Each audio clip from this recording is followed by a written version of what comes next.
কন্যা সন্তান। আমাদের সমাজে আজও কিছু কিছু মানুষ আছে যারা কন্যা সন্তান দেখলেই মুখ ফিরিয়ে নেয়। একজন পরিবারের কাছে একজন ছেলে যেভাবে ভাবে, একজন মেয়েও তো সেভাবে ভাবে। তাহলে মেয়েরাই কেন সবসময় পরিবারের বোঝা হয়?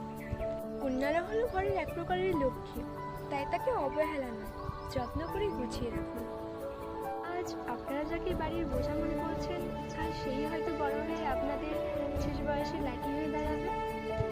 একটা কথা মাথায় রাখবেন, যে গাছটা যত্ন পায় না সে গাছটা ফলও দিতে পারে না।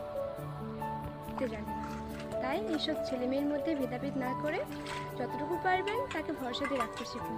কারণ হয়তো এমনও একদিন দিন আসবে যে একদিন বড় হয়ে সেই আপনার সব থেকে বড় গর্বের কারণ হয়ে দাঁড়াবে। সে একটা কথাই বলবে, কন্যা সন্তান কোনো বোঝা নয়, বরং সে ঘরের আশীর্বাদ।